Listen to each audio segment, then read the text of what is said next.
Salmo de número 27. Estamos numa sequência de conhecer a poesia, a estrutura, os princípios e verdades trazidas nos Salmos, e hoje é a vez de compartilharmos juntos aqui o Salmo de número 27. Todo Salmo é um salmo relativamente curto, 14 versículos, faremos a leitura. Você, meu irmão, minha irmã que está em casa, também abra aí a sua Bíblia. Acompanhe, fique de olhos abertos, fique antenado, fique de fato focado na palavra de Deus e que assim juntos possamos receber o sustento, o alimento que vem do nosso Deus. Salmo 27. Eu lerei o texto, a igreja acompanhe. Diz assim: O Senhor é a minha luz e a minha salvação, de quem terei medo? O Senhor é a fortaleza da minha vida, a quem temerei? Quando malfeitores me sobrevêm para me destruir, meus opressores e inimigos, eles é que tropeçam e caem. Ainda que um exército se acampe contra mim, não se atemorizará o meu coração. E se estourar contra a minha guerra, ainda assim terei confiança. Uma coisa peço ao Senhor e a buscarei, que eu possa morar na casa do Senhor todos os dias da minha vida, para contemplar a beleza do Senhor e meditar no seu templo. Pois no dia da adversidade, Ele me ocultará no seu pavilhão, no recôndito do seu tabernáculo me acolherá, elevar-me-á sobre uma rocha. Agora será exaltada a minha cabeça acima dos inimigos que me cercam. No seu tabernáculo oferecerei sacrifício de júbilo, cantarei e salmodiarei ao Senhor. Ouve, Senhor, a minha voz, eu clamo, compadece de mim e responde-me. Ao meu coração me ocorre, buscai a minha presença. Buscarei, pois, Senhor, a tua presença. Não me esconda, Senhor, a tua face, não rejeites com ira o teu servo. Tu és o meu auxílio, não me recuses nem me desampares. Ó Deus da minha salvação, porque se meu pai e minha mãe me desampararem, o Senhor me acolherá. Ensina-me, Senhor, o teu caminho e guia-me por uma vereda plana, por causa dos que me espreitam. Não me deixes à vontade dos meus adversários, pois contra mim se levantam falsas testemunhas e os que só respiram crueldade. Eu creio que verei a bondade do Senhor na terra dos viventes. Espera, pois, pelo Senhor. Tem bom ânimo, fortifique-se o seu coração. Espera, pois, pelo Senhor. Irmãos, no mundo tereis aflições. É uma palavra tão conhecida do Senhor Jesus Cristo. Praticamente todo cristão, todo aquele que conhece a Escritura, um pouco que seja, sabe dessa proposição de Jesus. No mundo tereis aflições. Nós vivemos num mundo caído, nós vivemos num mundo doente, não apenas o mundo em si, as coisas e o sistema, mas nós vivemos num mundo onde a nossa humanidade está tamanha forma afetada pelo pecado, que não existe equilíbrio. Não existe equilíbrio sanitário. As doenças estão aí graçando e desgraçando a vida humana há séculos. Nós somos atacados por epidemias, por endemias, por vários tipos de enfermidades que surgem tão espontaneamente que muitas vezes não sabemos de onde e por que veio. A humanidade está sendo também destruída pela própria pecaminosidade do ser humano, onde o homem no seu egoísmo, onde o homem na busca do seu eu, do seu prazer, do seu conforto, do seu querer, muitas vezes atropela o outro ao seu lado, atropela a vida, destrói a vida ao seu lado. As aflições nem sempre são decorrentes de coisas externas à nossa vida humana, mas na maioria dos casos são aflições que são decorrentes, espontaneamente surgidas pela própria manifestação do que somos, da vida humana caída no pecado. Essa afirmação de Jesus é uma garantia que os males sempre rondarão a nossa vida. No mundo tereis aflições. Podem ter certeza disso, no mundo tereis aflições. E as aflições sempre rondarão também a vida do povo de Deus. Não é porque você é povo de Deus que você está excluído de qualquer sofrimento, de qualquer dor. Pelo contrário, é por causa da nossa condição no mundo insano, no mundo atropelado pelo pecado, num mundo desequilibrado pela pecaminosidade humana. Então, cada eleito também, cada cristão também, em alguma medida, em algum ponto da sua existência, ou quem sabe em vários deles, terão aflições. Viveremos momentos de angústia, experimentaremos várias aflições. Quero voltar com você um pouquinho aqui para o contexto do Salmo 27. Esse salmo oferece para nós, na sua construção poética, dois momentos muito bem definidos, bem esboçados aqui, e você lendo com um pouquinho de atenção, você percebe que do versículo 1 ao versículo 6, o salmista declara a sua confiança ao Senhor. Do versículo 7 ao versículo 14, ou ao versículo 13 especialmente, ele vai colocar diante do Senhor um leque de necessidades. Ele vai colocar diante do Senhor uma intercessão e uma oração pedindo socorro e ajuda ao Senhor. Ele tem confiança, mas ele precisa de Deus. Ele sabe que Deus é suficiente para ele, mas ele sabe que ele precisa buscar esse Deus na sua vida. Então você vê um forte contraste nesses dois blocos, a ponto de que há aqueles estudiosos que acham que, na verdade, lá no passado, aqui tínhamos dois salmos. E nós sabemos que o livro dos Salmos, ele não nasceu pronto. Foram poesias que foram feitas aqui e ali, na história de Davi, na história dos filhos de Asaf, na história dos filhos de Coré, na história do povo de Deus. E essas poesias, ao longo de muito tempo, possivelmente, se fôssemos contar a primeira poesia, a mais antiga, que é o Salmo 90, o Salmo de Moisés, então desde Moisés até a época do cativeiro, nós temos pelo menos ali uns 1.200 anos.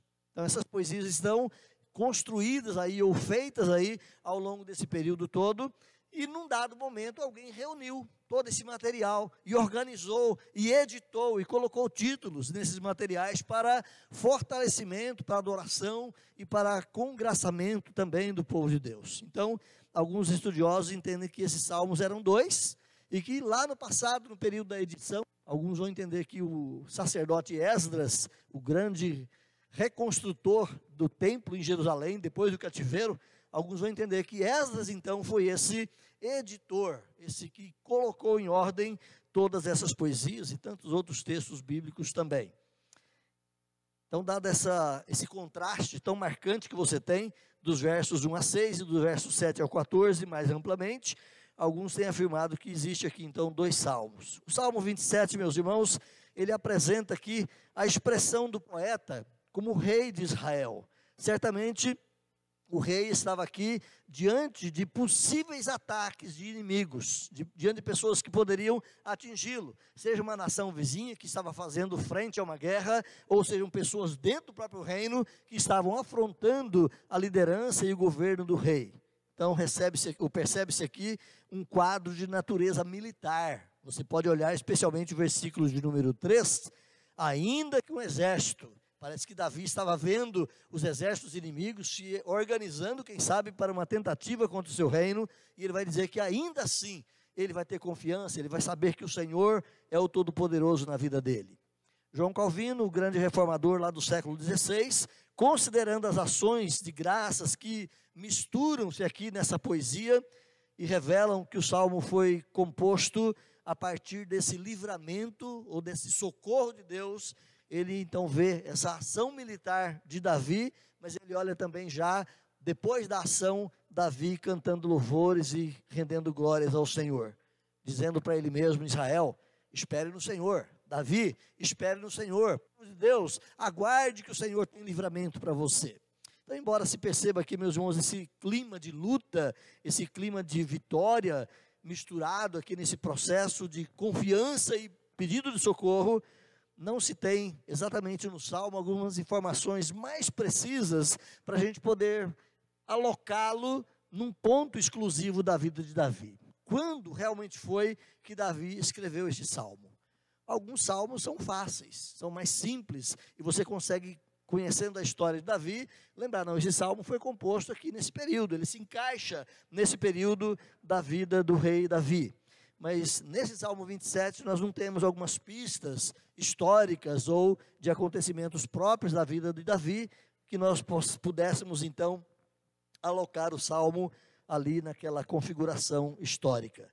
mas nós percebemos que há essa facilidade de atribuirmos, como a Bíblia atribui, o Salmo à pessoa do rei Davi. Então, nesse contexto, meus irmãos, eu quero compartilhar convosco a confiança do eleito o leva a orar com fé, porque você é um eleito de Deus e aprendeu a confiar no Senhor, você passa a orar sabendo que Deus está de fato te ouvindo, que Deus está de fato pronto para dar a você o amparo, o socorro que você precisa. Então, a primeira coisa que eu quero trazer aqui, olhando apenas duas proposições, como o Salmo mesmo se esboça aqui, do verso 1 ao 6 e do verso 7 ao 14, duas colocações para a nossa reflexão dessa noite. Primeira, confiança adquirida pelo eleito de Deus. Confiança, meus irmãos, não é algo que nasce pronto. Confiança é algo que se constrói. Seja num relacionamento profissional, você entra numa empresa nova, não conhece ninguém, não conhece o chefe, não conhece outros colegas de trabalho, não sabe se eles são gente boa ou não, mas à medida que vai convivendo, testando, observando, percebendo as pessoas, você sabe que pode confiar nesse ou naquele mais ou menos. Você conhece seu chefe e sabe que ele é alguém que realmente é digno da confiança ali naquele ambiente de trabalho. No próprio ambiente de casa, quando nós começamos a namorar, nos envolver com uma pessoa, também, por mais belo que seja o romance envolvente ali naquele caso, a confiança é algo que surge, é algo que nasce. E a confiança muitas vezes também pode ser maculada, pode ser desequilibrada, desajustada, e recuperar a confiança, principalmente no ambiente de casamento, é difícil. Então a confiança ela é adquirida. Se você olhar para a sua própria vida, na sua relação com Deus, por mais que você fale, não, eu sempre confiei em Deus. Mas o nível de confiança, ele cresce, ele aumenta, ele diminui. Algumas pessoas passam por decepções com Deus, porque às vezes não entendem o porquê que Deus permitiu essa ou aquela situação de sofrimento, de angústia, de problemas. Você tem um livro escrito pelo David Wilkerson, foi um dos grandes promotores, aliás, inovadores na área de criar grupos de recuperação de drogados, né? Tem o grande livro dele conhecido, A Cruz e o Punhal, Foge Nick Foge, mas ele tem um livro muito interessante chamado Não Estou Mais com Raiva de Deus. E quando você lê esse livreto, você percebe que ele teve problemas no relacionamento com Deus, ele sendo pastor, sendo um homem testado e vivenciado no cultivo da fé. Teve um momento que ele teve problemas no seu relacionamento com Deus. A sua confiança, em alguma medida, foi abalada. Então, confiança é algo que se constrói e é algo que também se abala.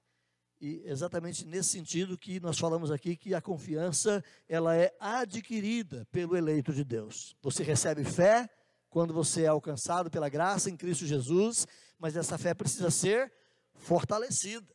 A Bíblia diz para nós crescermos na graça e no conhecimento do Senhor. A Bíblia diz para nós crescermos no relacionamento com o Senhor dia após dia, multiplicar a nossa fé ou fortalecer a nossa fé. No dizer de Paulo aos Colossenses, aos Efésios, Paulo vai dizer que a nossa fé deve ser corroborada, ajustada, enraizada, arraigada cada vez mais no Senhor. Então, essa confiança, ela é depositada em nós, na fé salvadora, mas ela precisa também de ser desenvolvida cada dia mais.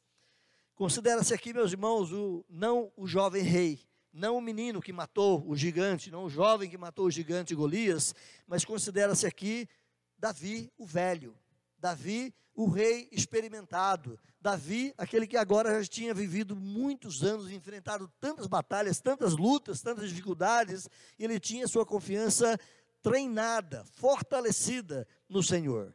Aqui se vislumbra, como dissemos na introdução, um quadro de uma situação bélica, onde uma batalha possivelmente se apresentava ali diante de Davi.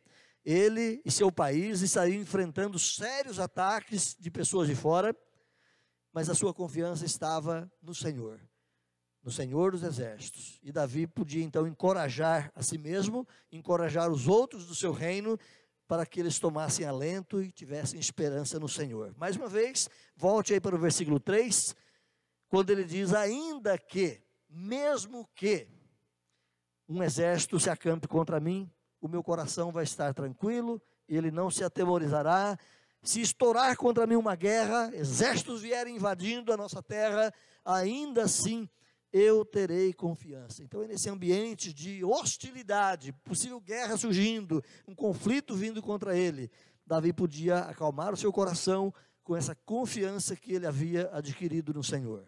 De novo, é bom lembrarmos que Davi não nasceu pronto. A sua confiança não nasceu do tamanho que era no final da sua vida. Mas nós vemos Davi sendo treinado lá nos campos pastoris, quem sabe ainda um adolescente de 13, 14, 15, 16 anos, quando ele cuidava dos rebanhos de Jessé, seu pai. E certa feita, Davi conta que um urso veio para tomar ovelhas do rebanho. E confiado no Senhor, ele matou aquele urso. Uma outra feita, vem um leão para querer destruir o rebanho. E ele também, confiado no Senhor, ele mata aquele leão.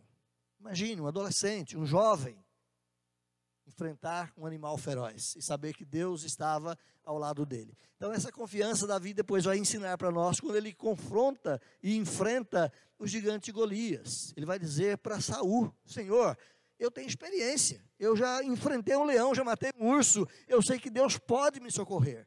Então naquela experiência, naquele fato ali, você vê, por exemplo, o rei se preocupando com Davi, dando para ele toda uma vestimenta apropriada para um momento de conflito, uma espada, um escudo, e Davi fica tão sobrecarregado com toda aquela armadura, mal conseguindo, quem sabe, se mexer ou andar, e de repente ele se despe de tudo aquilo, e com um estilingue na mão, ou uma funda, um pouquinho diferente do estilingue, ele passa no riacho, pega ali 5 pedras, e fala: é com isso que eu vou. E quando ele vai enfrentar o gigante vem falar com ele e fala: cara, eu sei quem é o meu Deus. Você pensa que vai conseguir me destruir? Você vai conseguir me desanimar? Eu sei quem é o meu Deus, e é em nome do Senhor dos Exércitos que eu vou contra ti. E com aquela pedra, com aquela funda, é que Davi então vence aquele gigante. Confiança que foi construída. E certamente a partir desse ato de enfrentar um homem com quase 3 metros de altura, nesse ato também, Davi saiu dali revigorado, não só quanto à sua popularidade no meio de Israel, mas também a sua confiança em Deus. Então nós vamos perceber que a confiança ela é construída. E quando Jesus fala conosco: no mundo tereis aflições, não é meramente castigo porque somos pecadores. É porque ele poderia evitar as aflições da nossa vida. Mas ele sabe que as aflições, os problemas, as dificuldades também vão nos ajudar nessa construção da fé, nessa construção da nossa confiança no Senhor. Então, mesmo em face ao mais terrível ataque ao seu inimigo, Davi se mantinha confiante no Senhor, e é o que ele demonstra aqui nesse texto, especialmente o verso 3.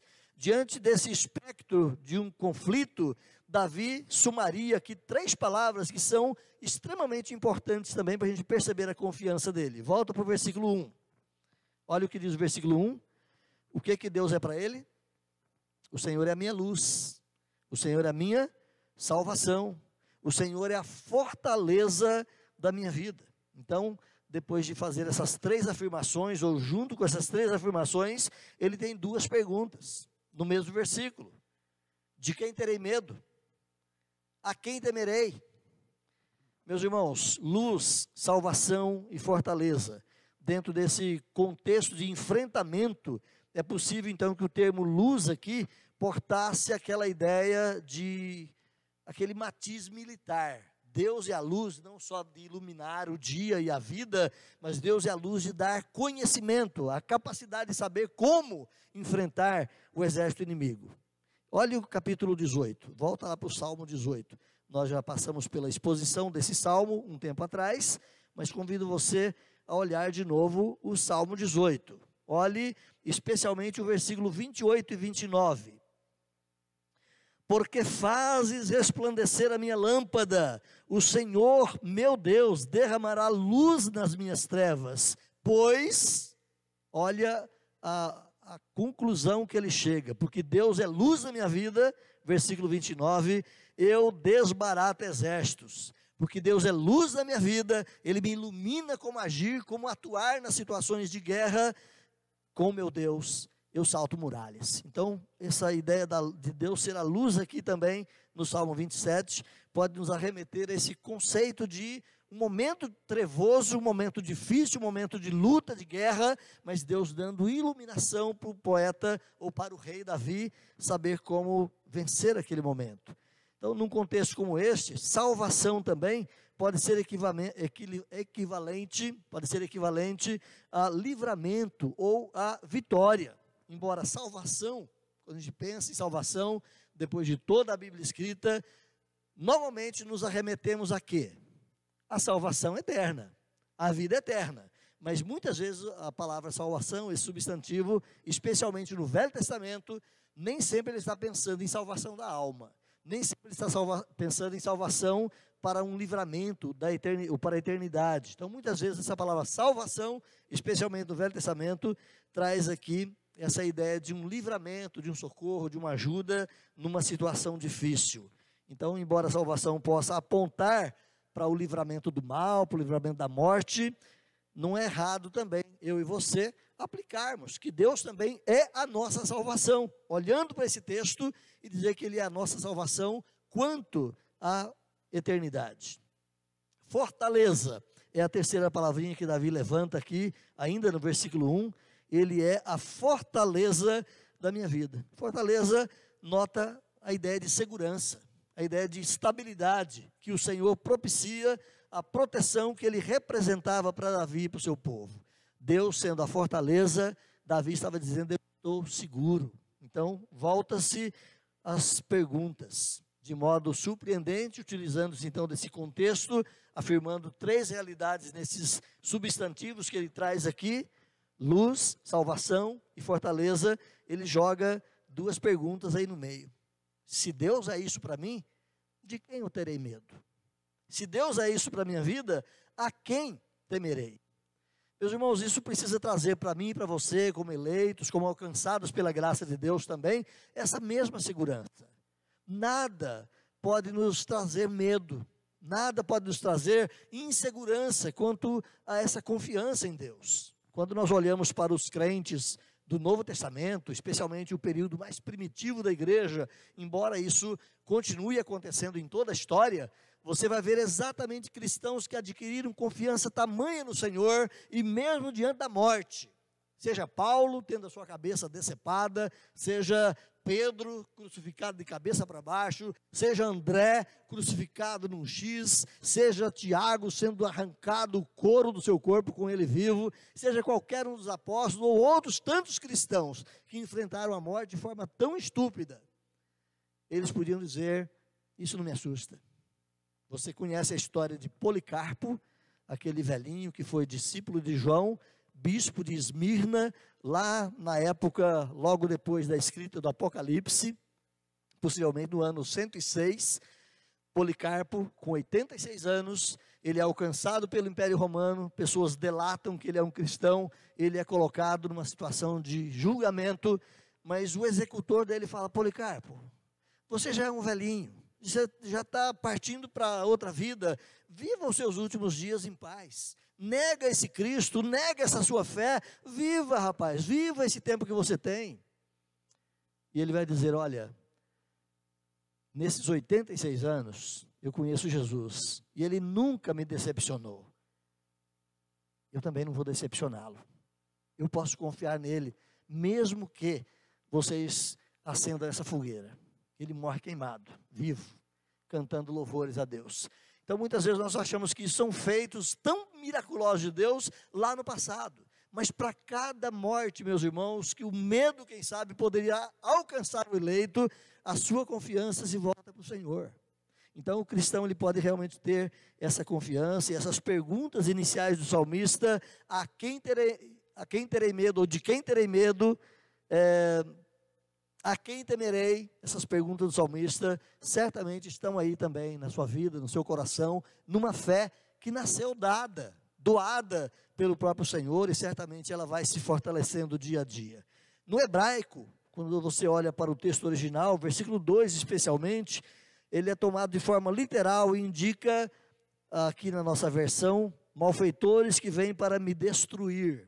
Lá na língua original, se você for pegar ao pé da letra, são pessoas que vêm para comer as minhas carnes. Então, literalmente é um conceito de guerra, onde os inimigos muitas vezes comiam carnes. Havia costumes pagãos no passado que, diante de um conflito de guerra, arrancava-se o coração e comia o coração do inimigo, ou os rins e comia os rins do inimigo, e daí por diante, para dizer que eu tenho poder sobre a sua vida. Então é nesse contexto de canibalismo, num contexto de guerra, é que Davi coloca isso. Mesmo que os inimigos venham para comer as minhas carnes, ele vai dizer, eles é que vão tropeçar, eles é que serão destruídos. Olha o versículo 2 então, na versão corrigida, se alguns dos irmãos têm a versão corrigida, vai dizer isso: quando os malfeitores, meus adversários e meus inimigos investiram contra mim para comerem as minhas carnes, eles tropeçaram e caíram. Lá na versão corrigida ele usa os verbos já no tempo passado,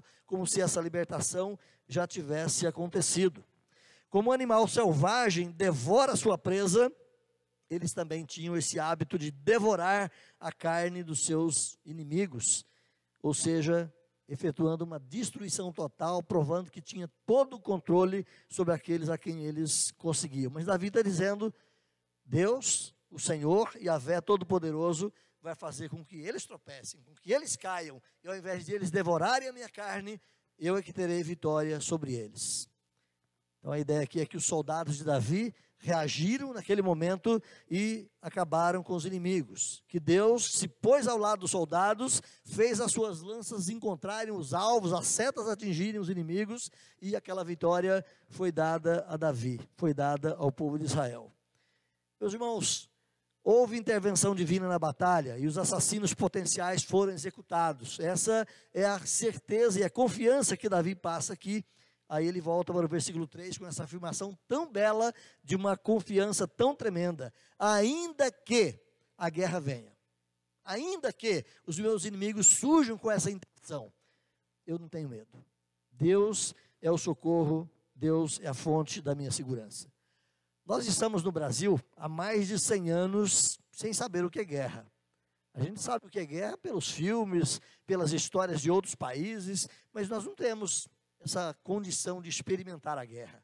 Ficou lá atrás. A última, socorram-me aí os bons da história, se não me engano, a última foi com o Paraguai, onde o Brasil dizimou e praticamente acabou com o Paraguai lá no final do século XIX, né? Mas nós não sabemos o que é uma guerra, mas Davi sabia. Ele era um homem acostumado com muitas lutas, com muitos embates. Ele sabia o que era o pavor, quem sabe, de você olhar à sua frente e ver centenas, milhares de soldados demonizados, ensandecidos, querendo destruir o inimigo. Mas nessa loucura toda, Davi fala, ainda que a guerra se levantasse contra mim, ainda que se estourasse contra mim essa guerra, meu coração se manteria firme. Eu teria confiança em Deus. Os tempos do salmista, meus irmãos, eram tempos cruéis, eram tempos bárbaros, e a sobrevivência diária era uma preocupação constante. Naquele período da história, e também em tantos outros à frente, o indivíduo morria muito cedo. Normalmente, a vida humana não era tão extensa. Via de regra, você encontrava um ou outro que tinha vida longa, mas na maioria dos casos, ou doenças, que ainda não se tinha conhecimento, ou cura definida para elas, alcançavam o indivíduo e rapidamente iam lévas e cidades inteiras em pestes e mortandades. Ou uma guerra, o que era muito comum. Então era muito comum o indivíduo morrer cedo, ou por doença, ou por guerra. Mas Davi tem essa certeza aqui que Deus poderia sustentá-lo, Deus poderia guardá-lo. Então, dentro desse aspecto sombrio que rondava aqui o poeta, a sua esperança e o desejo que ele tinha se firmava exatamente nesse Deus gracioso, nesse Deus bondoso. Olha o versículo 4. Uma coisa peço ao Senhor e a buscarei, que eu possa morar na casa do Senhor todos os dias da minha vida, para contemplar a beleza do Senhor e meditar no seu templo. A palavra morar aqui, nesse texto, pode apontar para a figura do sacerdote, que ficava quase que a vida toda dele ligada ao templo. Então essa ideia de estar convivendo com o espiritual o tempo todo. Essa palavra tem esse conceito de estar na casa de Deus, literalmente estar ali o tempo todo. E Davi estende mais o conceito quando ele diz, eu quero fazer isso todos os dias da minha vida. E mais, versículo 4, eu peço isso ao Senhor e a buscarei. Meus irmãos, isso também tem que nos remeter a esse desejo de estar ligado ao Senhor, ligado à casa de Deus, ligado à pessoa de Deus, todos os dias da nossa vida. Agora é algo que eu preciso buscar, e é algo que você precisa buscar. A nossa relação com Deus, a nossa confiança em Deus, como dissemos, ela é dada a nós na salvação pela fé salvadora, mas ela cresce e se desenvolve à medida do nosso relacionamento com Deus. Então é preciso que eu e você busquemos isso. Como diz Davi, eu peço ao Senhor e buscarei. Eu quero contemplar o Senhor, quero meditar no seu templo, quero pensar nas coisas que envolvem esse Deus. Naquele período, meus irmãos, especialmente, o templo era um lugar de refúgio para o poeta, e ele se ocultaria no pavilhão ou nos salões do templo, e assim ele ficaria protegido dos seus inimigos. É bom lembrar que nos dias de Davi não tinha um templo poderoso, imponente, belo. Isso só vai vir algumas décadas à frente na construção do templo com Salomão.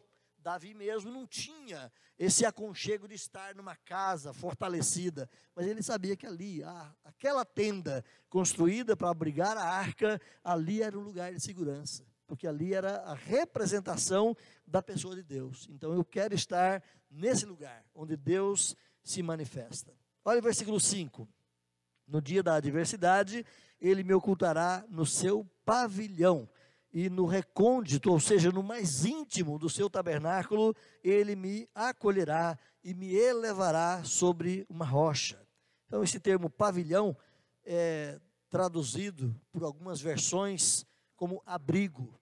No seu pavilhão, no seu abrigo, no seu lugar mais íntimo, é que eu tenho esse lugar de segurança. No hebraico, a palavra é sinônima à ideia de tenda, ou tabernáculo, ou templo. Para nós aqui é traduzido como templo, mas lembrando que não tinha um templo ainda estruturado, mas uma tenda de lonas, onde ali representava a presença do Senhor. Lembra do Salmo 91, versículo 1? O que habita? Onde? No esconderijo do Altíssimo. Na presença, na intimidade com o Senhor. Aquele que habita na intimidade com o Senhor, que descansa à sombra do Onipotente e diz ao Senhor, tu és o meu Deus, tu és o baluarte da minha vida. É nesse sentido que Davi está dizendo que ele quer estar na casa de Deus. Estar na casa de Deus é estar seguro. Lembrando que a casa de Deus não é meramente essa construção aqui. Embora seja um lugar gostoso, aconchegante, mas a casa de Deus é a intimidade, a presença mais própria do Senhor. Versículo 5 ainda, ele fala que o Senhor elevar-me-á sobre uma rocha. O templo, ele tinha essa figura de ser uma fortaleza, especialmente depois do templo construído, e na história dos reis de Israel, você vai ver várias situações onde pessoas foram se abrigar no templo, se esconder ali, porque era assim, uma fortaleza, era um lugar quase que inexpugnável. Além da grandeza, da potência do templo, havia também uma guarda protetora de tudo aquilo ali. Então, estar no templo é estar seguro. Esse conceito aponta, então, vários textos do Novo Testamento. Se pudermos cristianizar essa ideia da segurança em Deus, o templo é a rocha é Jesus. Então, a rocha onde eu me acolho, onde você se acolhe, é mais do que um lugar, é mais do que um templo físico, mas é a própria pessoa do Senhor Jesus. Então, como Davi, livre dos seus inimigos, seguro no pavilhão de Deus, o eleito de Deus, aquele que foi alcançado pela graça, também se sente seguro. Pode acontecer o que for, eu estou seguro. Pode vir o problema que vier, Deus é a fortaleza da minha vida. Então, meus irmãos, o salmista aqui passava o tempo praticando o culto no templo, os seus sacrifícios, as suas cerimônias, e para ele isso era algo belo, ele se encantava com isso. Olha o versículo 6. Agora será exaltada a minha cabeça acima dos meus inimigos que me cercam, e no seu tabernáculo eu oferecerei sacrifícios de júbilo, de gratidão, de louvor, de honra ao Senhor. Eu vou cultuar a Deus, porque Ele tem sido essa fortaleza, esse libertador na minha vida. Eu cantarei e salmodiarei ao Senhor. Irmãos, o ato de cultuar a Deus, vindo à sua casa ou no seu momento pessoal, o ato de cultuar ao Senhor. É mais do que um ato mecânico, como já dissemos então no período da nossa confissão. Deus não quer que nós sejamos meramente mecânicos, que venhamos, levantamos mãos, ajoelhemos, etc. Deus quer que o nosso coração faça tudo isso, que o nosso ser integral cultue ao Senhor, não meramente o ato religioso em si, mas toda a nossa vida voltada nessa confissão de confiança e de adoração ao Senhor. Os sacrifícios, lá naquela época, eles eram efetuados juntamente com os atos de comer. Então, quando o indivíduo ia no templo, ele não ia ali apenas para entregar o cordeirinho, ver o cordeiro morrer e ir embora. Não, ele comia. Lembra da história de Ana e o seu marido Eucana, quando vão no templo, ainda o tabernáculo em Siló, para adorar a Deus ali? Eles estão comendo do sacrifício, estão bebendo dos vinhos próprios àquele ato de culto. Tanto é que Eli, o sacerdote, vai dizer que Ana tinha bebido demais, tinha ficado bêbada, estava ali balbuciando coisas que nem ela sabia. Mas era um ato de comer.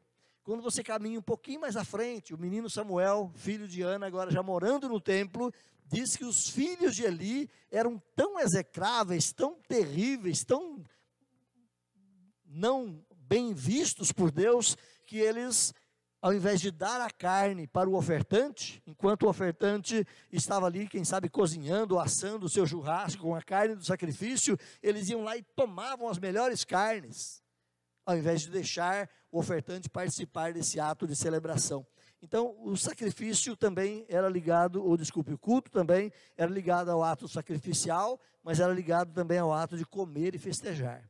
O que nós fazemos na ceia, estamos comendo do pão e bebendo do cálice, mas é a mesa do Senhor, é a comida do Senhor. Nós é que somos convidados também nesse ato de culto para comer e beber juntos com o Senhor. E Ele está conosco, Ele participa desse ato. Então os sacrifícios eram acompanhados, além desse ato de comer, eram acompanhados também de louvor, de música. Quando você vai ler um pouco mais da história de Davi, no finalzinho da sua vida, ele organiza um grande coral, mais ou menos umas 4.000 vozes, muitos músicos, geralmente eles eram todos ligados à tribo de Levi. Hoje usa-se dizer que os músicos são levitas, né?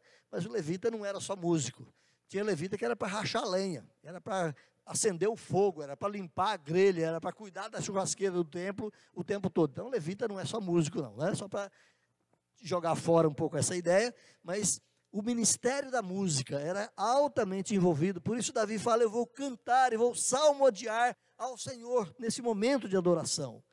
Meus irmãos, não é diferente com o eleito de Deus, com aquele que é resgatado em Cristo Jesus, com aquele que é salvo. Ele também é salvo dos seus inimigos, e nós temos muitos inimigos à nossa volta, talvez não pessoas armadas até os dentes, mas pessoas armadas, quem sabe, nas suas mentes, jogando contra a nossa fé, jogando contra aquilo que cremos. Nós temos muitos inimigos também da nossa própria natureza pecaminosa, temos muitos inimigos espirituais, demônios terríveis também que estão à nossa volta nesse mundo tenebroso, e eles nos cercam, e se for dada a eles a possibilidade, eles destruiriam a nossa vida, mas é o Senhor que é a garantia, o Senhor que é a segurança da nossa vida também como povo de Deus. Segunda coisa que eu quero trazer rapidamente aqui, encerrando, é que além de o eleito ter confiança no Senhor, o eleito ele ora com essa fé confiante. Ele sabe que a sua confiança é fortalecida no Senhor e agora ele pode clamar a Deus. Então, do versículo 7 em diante, vai ser uma oração de Davi, buscando amparo, socorro, ajuda. Ouve, Senhor, a minha voz. Eu clamo, é o dizer de Davi nesse contexto.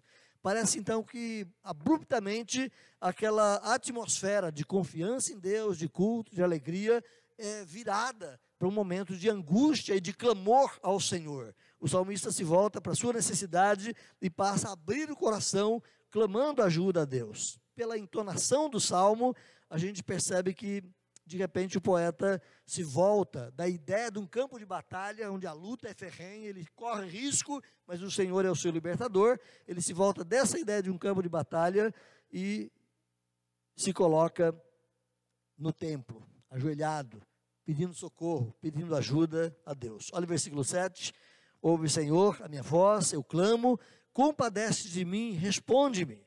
Então o salmista clama a Deus para que Deus ouça a sua súplica. Matthew Henry é um comentarista cristão, um pastor presbiteriano que viveu lá nos idos de 1714 até uns 50 e poucos anos à frente, e ele vai dizer que onde quer que esteja o crente, pode encontrar ali o caminho para o trono da graça. Em qualquer situação, em qualquer lugar, em qualquer condição de vida que esteja o crente, ele sabe que ele pode se dirigir diante do trono e Deus está ali para recebê-lo, para ouvir a sua oração. Deus quer que cada um de nós, irmãos, como alcançados pela graça, Deus quer que nós os busquemos, que nós o busquemos. Por isso o poeta, então, ele tem aqui em seu íntimo esse convite. Olha o versículo 8. Ao meu coração me ocorre. É como se ele ouvisse lá dentro, no fundo da sua alma, uma voz dizendo para ele: busque-me, busque a minha presença.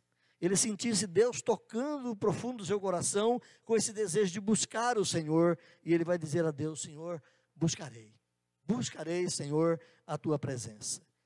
Deus nos chama, meus irmãos, também todo dia, através do seu Espírito Santo, através da sua palavra, através de outros irmãos. Deus nos convida para buscá-lo sempre. E mesmo quando Ele permite que algo nos atinja, que algo nos aflija, muitas vezes essa aflição é o convite de Deus, para que eu e você também nos coloquemos diante dEle. Então o indivíduo que busca é o homem que está desenvolvendo a sua espiritualidade. Normalmente, o homem não busca Deus. Normalmente, a inclinação do nosso coração é para nos afastarmos de Deus. Mesmo o convertido, muitas vezes, se ele não está bem alimentado, ele não tem o anseio, não tem o desejo de buscar o Senhor.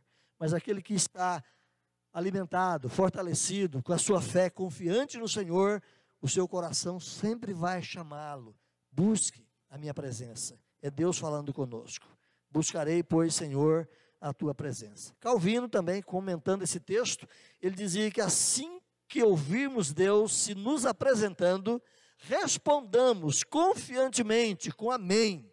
Sim, Senhor, buscarei a tua presença. E meditemos conosco mesmos em suas promessas, como se fossem familiarmente a nós endereçadas. Ou seja, a palavra de Deus não é apenas algo que foi dito lá no passado e ficou por lá.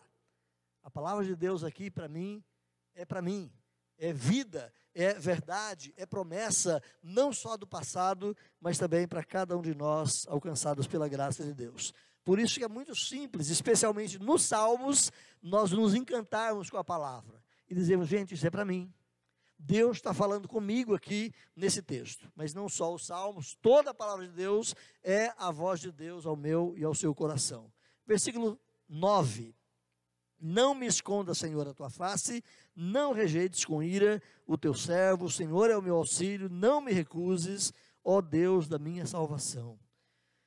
O tempo de Deus para ajudar os que nele confiam chega quando todas as demais ajudas falham. Essa é uma fala, de novo, de Matthew Henry, esse pastor lá de 1700 e pouco. Qual é a hora de buscarmos a Deus? O tempo todo, mas especialmente quando você não vê mais saída alguma. Ali sim, você corre para o Senhor. Jesus é o melhor amigo, canta um dos nossos hinos. Melhor do que os nossos pais terrenos, melhor de qualquer pessoa que possa estar ao nosso lado, embora não estando visivelmente aqui, Ele é o melhor amigo. O texto hebraico, nesse versículo 10, na sequência, o texto hebraico coloca aqui a declaração no passado, não no futuro, como diz aqui nessa versão atualizada, ainda que meu pai e minha mãe me desampararem num tempo à frente. Não, lá no hebraico está no passado. Mesmo que meu pai e minha mãe já tenham me desamparado. A ideia aqui pode ser que o Davi agora, como dissemos, não era um jovenzinho, era um senhor já idoso, papai e mamãe já tinham morrido. Mas mesmo que eu não tenha mais o aconchego, a confiança, a segurança que eu tinha lá nos meus pais no passado, Deus continua sendo aquele que me acolhe. Essa é a expressão que o salmista propõe aqui. Mas não é de forma alguma errado também pensarmos na possibilidade futura. Para quem tem ainda os seus pais, mesmo que meus pais me abandonem, a segurança que eu tenho é no Senhor. Então o poeta lança aqui esse pedido ao Senhor, claro, bem definido, pedindo orientação de Deus no caminho por onde quer que ele vá. Olha o versículo 11 e 12. O pedido que ele tem: Senhor, ensina-me o teu caminho. Senhor, guia-me pela vereda plana. por causa daqueles que me espreitam. Senhor, não me deixe à vontade daqueles que são meus perseguidores. Poderíamos, quem sabe, parafrasear aqui, ou trazer mais em miúdo para nós, como se Davi estivesse dizendo: ensina-me o que pensar, ensina-me o que dizer, ensina-me o que fazer para escapar dos planos atrevidos e dos atos de homens ruins que estão à minha volta. É o pedido de que Deus esteja constantemente também, irmãos, a mim e a você, nos rodeando, nos dando sabedoria. O tempo todo, Deus iluminando a nossa vida. Então o salmista tinha esse anseio. Assim como o salmista precisava de orientação, saber que Deus poderia guiá-lo no meio das adversidades, o eleito de Deus, o alcançado pela graça em Cristo Jesus, em qualquer tempo, em qualquer lugar, ele também precisa ter essa confiança, de buscar o Senhor, porque o Senhor é misericordioso. De buscar o Senhor, porque o Senhor está pronto a nos ouvir. Ele está pronto a nos atender. Então, com essa fé confiante, não é difícil olhar aqui o espírito animado do salmista. Então, eu peço que você leia o versículo 13, juntamente comigo. Vamos ler todos juntos? Eu creio que verei a bondade do Senhor na terra dos viventes. Mais uma vez, leia comigo. Eu creio que verei a bondade do Senhor na terra dos viventes. Ele só tem essa confiança porque a sua confiança foi trabalhada ao longo da vida, desde a sua adolescência, ensinado pelos pais a confiar no Senhor, as dificuldades que ele enfrentava, desde o pastorio lá nos rebanhos do seu pai, depois os embates nas lutas contra Saul, contra outros inimigos, e depois da qualidade de rei. Davi é o homem que vai sendo construído. Mas lembre que você também está sendo construído. A sua vida também está sendo, dia após dia, fortalecida no Senhor. Eu creio que verei a bondade do Senhor. Mesmo que a guerra esteja à minha volta, trazendo para nós hoje, mesmo que esse corona esteja trazendo tristeza e problemas à nossa volta, você pode dizer isso para Deus: eu creio que verei a bondade do Senhor na terra dos viventes. Toda a sua esperança, meus irmãos, a esperança de Davi, teria se esvaído, teria se disseminado ali, caso ele não se convencesse disso. Eu creio. Então, fé é isso. Quando você não vê nada, quando você não vê possibilidades à frente, mas você continua crendo, você continua confiando no Senhor. Lá no Salmo 102, versículo 24, o salmista, numa outra construção poética, ele vai dizer para Deus: Deus meu, não me leves na metade da minha vida. E agora o salmista diz: eu sei que eu vou ver a bondade de Deus. Quando que é a metade da sua vida? Ninguém sabe, não é? Deus destina os nossos dias, uns para viverem muitos anos, outros uma vida mais curta. Mas Deus é aquele que nos protege em todo o percurso da nossa caminhada. Se você é um cristão convertido, pleno da ação salvadora de Deus na sua vida, você pode ter essa convicção: a minha vida só vai encerrar no dia de Deus, no dia que Deus quiser.